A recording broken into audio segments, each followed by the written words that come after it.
Ah, Bu Nancy, lama kali berpikirnya. Udah tulis aja lah. Kan tidak tahu apa yang masih saya tulis, Bapak. Ya, asesmennya lah, Bu. Kan yang penting poinnya sama itu. Ya, sudah pasti berbeda lah, Pak John. Ini asesmen formatif untuk memperbaiki pembelajaran murid. Sudah pasti berbeda dengan asesmen yang biasa kita buat. Salam sehat dan bahagia Ibu dan Bapak guru sekalian.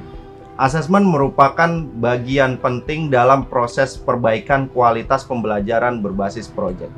Pada video kali ini, Ibu dan Bapak guru akan menyaksikan bagaimana para guru berdiskusi untuk menyusun asesmen proses kegiatan proyek profil.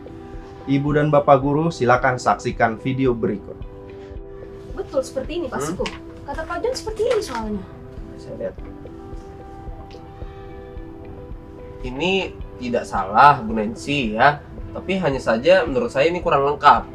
Mari kita mulai dulu tentang pemahaman ya, asesmen di pembelajaran project profil ini. Kita harus memahami ya kekhasan dari pembelajaran project seperti ini. Kira-kira apa kekhasannya? Proses, Pak. Kekhasan dalam pembelajaran berbasis proyek itu proses. Nah, apa yang harus kita perhatikan dari sebuah proses? Perubahan dan perkembangan. Nah, betul.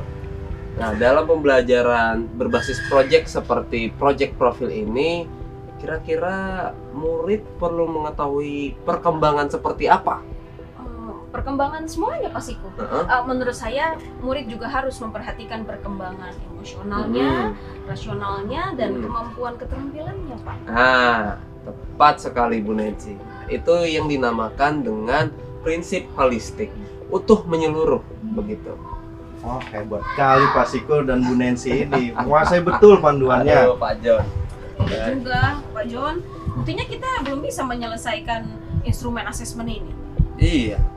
Nah, ya, Pak John, Bu Nancy, ada beberapa hal penting ya yang perlu kita pahami tentang untuk membuat instrumen asesmen ini di project profil ini. Iya. Ya. Nah, yang pertama begini. Yang pertama, asesmen project ini adalah asesmen formatif.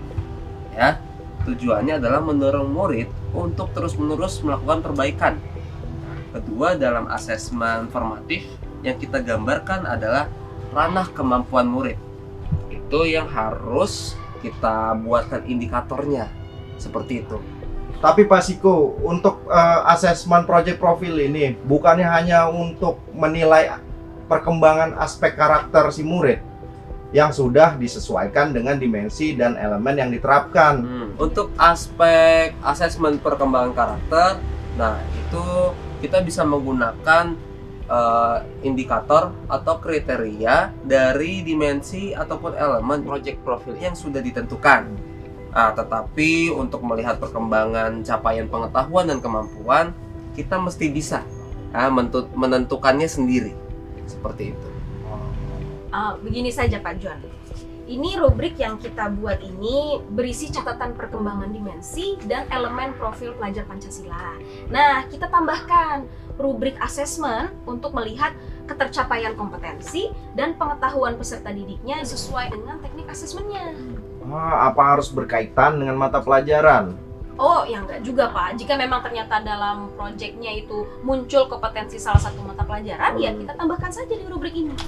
Misalnya kan dalam proyek itu ada materi dari matematika. Saya kan sebagai guru matematika boleh menambahkan aspek dan kriteria perkembangan si murid sesuai dengan pengetahuan dan keterampilan yang ada di matematika. Iya betul, tapi tidak wajib ya Pak ya, karena memang kan project profil ini berbeda struktur kurikulum dengan intrakurikulernya.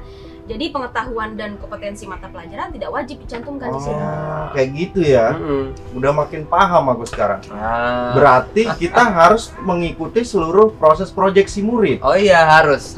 Nanti catatan asesmen itu digunakan sebagai umpan balik atau masukan kepada murid. Seperti itu. Kapan kita memberi umpan balik? Kalau menurut saya ya Pak, kita memberikan umpan balik itu ya sesuai alur pembelajaran gitu Pak. Banyak kali asesmennya berarti. Ya iyalah Pak. Umpan balik itu kan bisa kita sampaikan sambil mendampingi murid. Nah, betul Bu Nancy ya. Setiap kita mendampingi murid, kita memang bisa memberikan masukan atau umpan balik ya seperti itu. Tetapi umpan balik hasil asesmen kolaboratif ini ya sekurangnya disampaikan 3 kali ya, berdasarkan tahap pembelajaran ya, yaitu ada tahap awal atau eksplorasi, tahap produksi, dan juga ada tahap karya atau tahap akhir.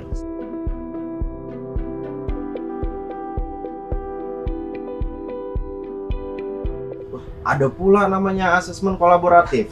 Apa maksudnya itu? Itu asesmen gabungan, Pak. Kolaborasi antara guru begitu. Jadi kita harus sering bertemu, Pak, untuk membahas perkembangan murid, Pak. Sebentar ya, saya tambahkan satu hal. Ini mumpung ingat ini terlewat di catatan. Ada lagi tambahannya, Pak. Apa tuh? Iya, jurnal atau catatan proses, Pak John. Nah, ini penting, Pak John ya, Bu Nancy. Jadi setiap guru dan murid yang mesti menuliskan jurnal proses kegiatannya seperti itu. Nah, jurnal harian kegiatan guru ini nantinya akan bermanfaat ya bagi guru sebagai data asesmen perkembangan kemampuan murid. Jadi kita membuatnya.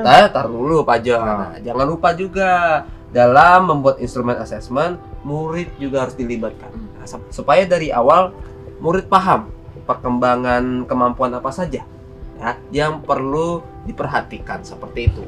Nah, itu tadi mau saya tanya. Jadi kita membuatnya bersama murid. Jadi bagaimana Pak John? Kita lanjutkan ini membuat instrumen asesmennya. Lah, katanya kan tadi membuatnya bersama murid.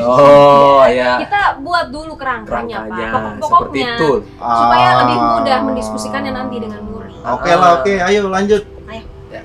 Ibu dan Bapak guru sekalian, begitulah video pembelajaran tentang merancang asesmen project profil sebagai pembelajaran kontekstual berbasis proyek yang berpusat kepada murid. Saya harap Ibu dan Bapak bisa memahami dengan baik dan menerapkannya ke dalam praktik pembelajaran bersama murid. Baik, Ibu dan Bapak guru, selamat belajar.